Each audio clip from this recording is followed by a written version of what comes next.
Di sini ada Ketua Ikamba, Bro Lazuardi. Ya. Kita panggil Bro, brother ya. Oke, kepada Lazuardi, silakan.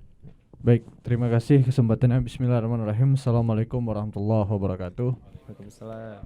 Yang saya hormati host Ujung Barat, host Disposisi, Bang Cika Setiadi, seluruh narasumber, guru-guru kami, senior-senior, Pak Presiden mahasiswa saya, kemudian juga para pakar-pakar yang sudah duduk di sebelah saya sebagai panelis. Jadi kalau tadi narasumber dan panelis berbicara tentang mengenai desakan, mengenai dorongan agar kanun ini tetap disahkan, saya ingin mengupas ini sedikit lebih tajam, sedikit lebih komprehensif. Karena sesuai dengan judul kita hari ini artinya diskusi polemik dua sisi. Dan artinya kita memang harus benar-benar cover from both sides. Jadi saya melihat, saya teringat dengan begitu saya baca flyer ada apa dengan kanun LKS, saya teringat dengan film Ada Apa Dengan Cinta itu, ADC. Jadi dulu waktu kita masih muda, masih muda, jadi sekarang udah tua ya. Jadi ada film namanya Ada Apa Dengan Cinta. Jadi film itu diperankan oleh Cinta dan Rangga, ya, dua tokoh dengan latar belakang dengan watak yang berbeda. Nah, saya melihat bahwa polemik tentang kanun LKS ini juga mirip gitu.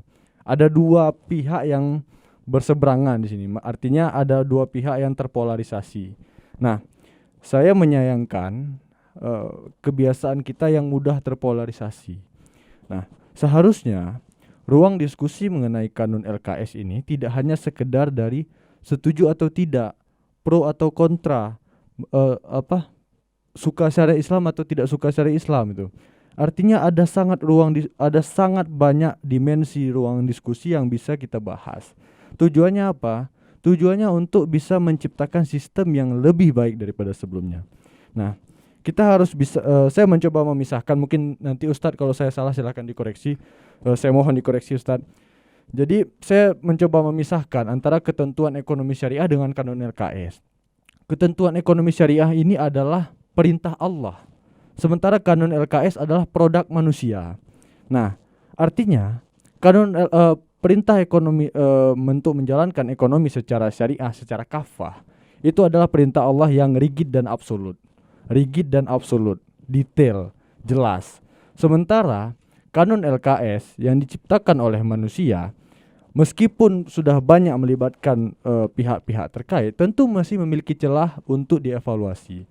Tentu juga kita tidak bisa memungkiri bahwa manusia menciptakan, memikirkan, melahirkan karya itu berdasarkan hawa nafsunya. Itu tidak bisa kita pungkiri. Nah, artinya apa? Artinya sangat banyak ruang diskusi yang bisa kita bahas di dalam kanun LKS ini. Nah, jadi saya khawatir kalau seandainya ada pihak-pihak yang mengkritisi tentang kanun LKS, langsung dicap sebagai pihak-pihak yang tidak suka dengan syariat Islam, tidak setuju dengan syariat Islam, akan membuat Aceh ini kembali kepada masa kegelapan, masa Eropa, seperti masa kegelapan di Eropa dulu yang terjadi sekitar tahun 500 sampai tahun 1000 Masehi itu.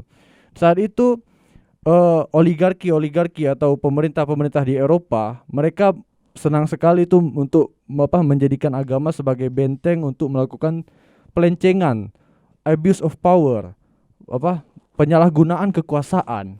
Dan itu kita tidak mau ada di Aceh. Kita paham bahwa ulama-ulama kita punya niat yang tulus. Ulama-ulama kita punya orientasi yang lurus. Tapi kita khawatir bahwa di Aceh juga ada pihak-pihak yang senang memanfaatkan isu-isu populisme gitu. Nah, ini yang sangat kita khawatirkan. Jadi saya rasa sangat tidak elok ketika kita menyempitkan ruang diskusi soal kanun LKS ini menjadi pro dan kontra, menjadi setuju dan tidak setuju. Nah, jadi ini yang tadi coba saya kupas secara lebih komprehensif ya. Jadi saya tidak lagi berbicara tentang apakah ini harus ditunda atau tidak. Saya merasa bahwa ketika ini ditunda, ketika ini ada wacana penundaan, nah disitulah muncul potensi-potensi permasalahan yang baru seperti tadi yang disampaikan. Nah, jadi saya melihat bahwa kalau seandainya ini ditunda, apalagi ditunda di tahun 2026, saya khawatir bahwa kanun LKS ini kembali menjadi komoditas politik bagi pihak-pihak yang ingin memperoleh kekuasaan, gitu ya. Jadi sangat sayang kalau kita mendegradasi nilai keagamaan, nilai syariat itu sebagai komoditas politik, dia akan kehilangan nilainya gitu. Nah, jadi kita sudah terlalu lelah lah, bangsa kita ini secara keseluruhan sudah terlalu lelah untuk berada di fase-fase itu. Kita terpolarisasi oleh isu-isu populisme.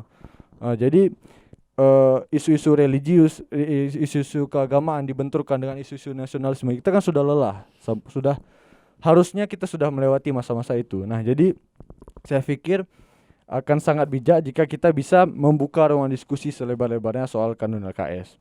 Nah, balik lagi ke tadi soal penundaan. Ketika saya teringat dulu di tahun 2019, bulan September 2019, itu Biro Hukum Setda Aceh pernah bilang bahwa landasan penyusunan kanun LKS ini ada 3. Yang pertama itu secara filosofis, di mana masyarakat Aceh itu berpegang teguh terhadap Quran dan hadis sesuai dengan ajaran Islam. Kemudian sosiologis, yaitu di mana tujuan dari perancangan kanun LKS ini adalah untuk meningkatkan kesejahteraan umat yang ada di Aceh. Kemudian yang terakhir adalah landasan yuridis, yaitu UU nomor 11 tahun 2006 tentang keistimewaan pemerintah Aceh.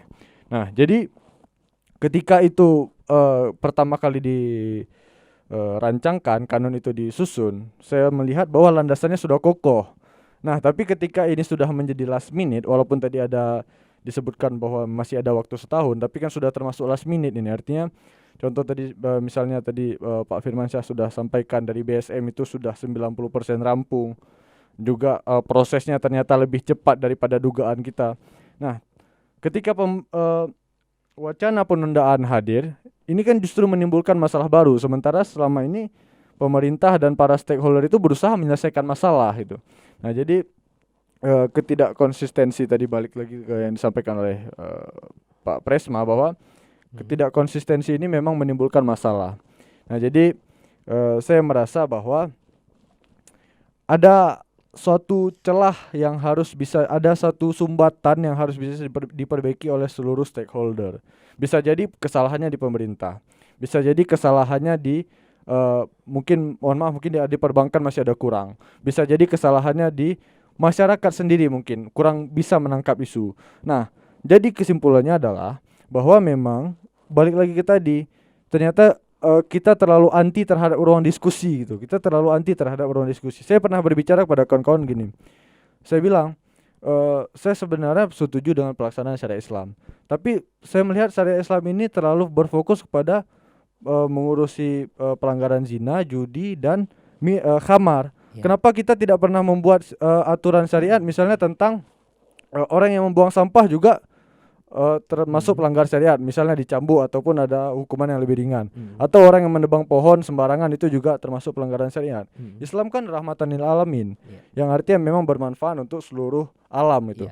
Nah, jadi ketika saya berbicara tentang hal itu, saya langsung dianggap saya tidak mau pelaksanaan syariat Islam ada di Aceh itu. Jadi saya melihat ruang diskusi kita ini terlalu gampang dikikis oleh isu-isu populisme. Nah, kita tahu, kita memang lebih gampang itu menilai orang lain kan. Kita tahu misalnya di Amerika itu ada Donald Trump. Donald Trump itu memang paling pandai memainkan isu-isu populisme sehingga Amerika terbelah gitu. Nah, di Indonesia belum ada tokoh sedestruktif Donald Trump, tapi kita sudah terbelah. Di Aceh juga seperti itu. Nah, jadi ini menjadi evaluasi bagi kita semua. Pada kesimpulannya adalah secara pribadi, saya sangat mendukung kanun LKS dan saya juga sangat mendukung pikiran kritis yang bisa mengkritisi dan mengevaluasi kanun-kanun LKS. Jadi harapan saya adalah agar ruang diskusi terhadap kanun LKS ini dibuka selebar-lebarnya. Biarkan masukan dari masyarakat dari seluruh kalangan, bahkan mungkin kalau kita boleh kita mendengar juga dari minoritas misalnya, dari pihak-pihak non-muslim. Kan tujuannya juga baik. Kita nggak menyentuh ranah akidah, Ustadz. Mungkin kita bisa mempertimbangkan saran mereka untuk kemudahan akses misalnya, ataupun ada hal-hal lain yang bisa memberikan kemudahan kepada mereka. Artinya begini, ketika syariat Islam itu menjadi inklusif, dia akan menjadi milik semua pihak. Dan ketika syariat itu sudah menjadi milik semua pihak, pihak-pihak yang di luar Islam pun akan mengenal. Itu menjadi salah satu media dakwah bagi kita, saya rasa.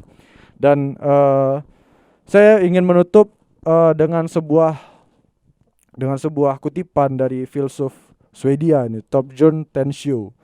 Dia pernah bilang bahwa anything popular is populist and populist is really a good adjective. Artinya adalah segala hal yang bersifat populer itu bisa gampang dan menjadi isu populis. Dan segala hal yang bersifat populis sangat jarang merupakan suatu hal yang baik. Jadi saya rasa berhentilah kita mungkin hari ini harusnya ada pemerintah, itu ada dari pemerintah, jadi kita bisa tembak langsung. Tapi karena nggak ada, mungkin bisa nanti kita kirim linknya, tembak ke atas. Jadi saya berpesan pada seluruh pihak, berhentilah bermain di isu-isu populis karena ini sangat destruktif. Selain tidak punya substansi untuk menyentuh manfaat pada masyarakat, juga dapat membuat masyarakat terpolarisasi. Saya rasa demikian. Terima kasih.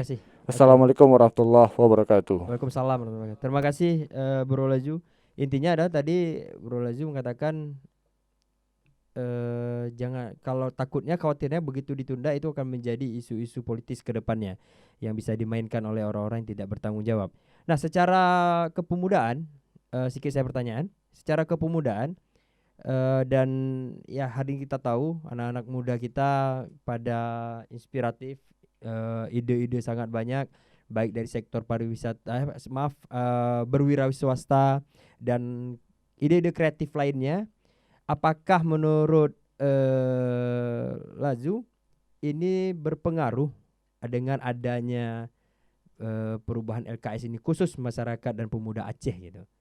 Yang sebelumnya mungkin ya kita tahu ada jualan-jualan online ya, kemudian ada yang dimain di media sosial, yang lainnya lah yang bisa selama ini mereka gunakan platformnya.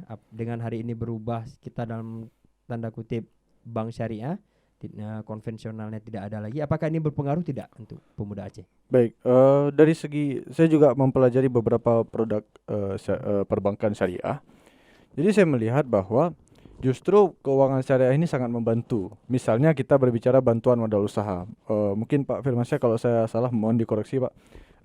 Ada beberapa perbankan syariah, saya nggak tahu apakah semua, tapi ada beberapa perbankan syariah yang menawarkan klausul seandainya memberikan pinjaman terhadap baik itu pinjaman konsumtif atau produktif, itu biaya pengembaliannya itu setiap bulan itu sama.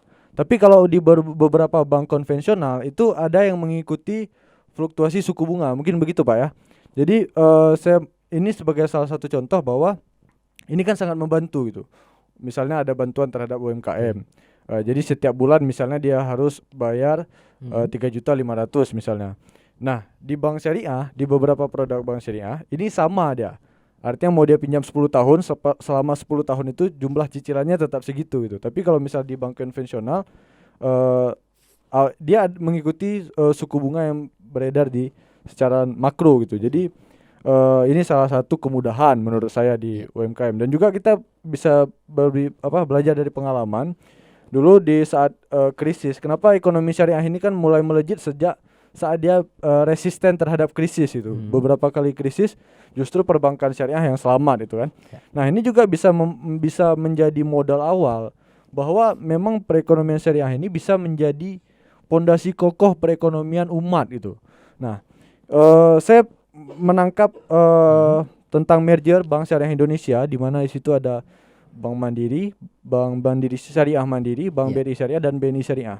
Nah, ini sebagai salah satu sebenarnya meskipun tidak langsung, tapi ini merupakan dukungan kuat, modal dukungan kuat dari pusat untuk bisa bagi Aceh untuk bisa menciptakan memperluas jaringan ekonomi syariah tadi. Gitu. Jadi siapa tahu nanti kita bisa seperti Malaysia misalnya. Malaysia itu sistem perekonomian syariahnya, jaringannya itu sudah sangat kuat. Mereka bahkan bisa tidak lagi galau itu harus pilih syariah atau konvensional, karena memang di sana syariah itu sudah sangat menguntungkan karena jaringannya sudah kuat. Nah, sementara kita di Aceh meskipun masih banyak tahapan yang harus dilalui, tapi tetap dia harus dimulai dari satu tahap kecil itu. Saya rasa demikian. Terima kasih Bang Laju.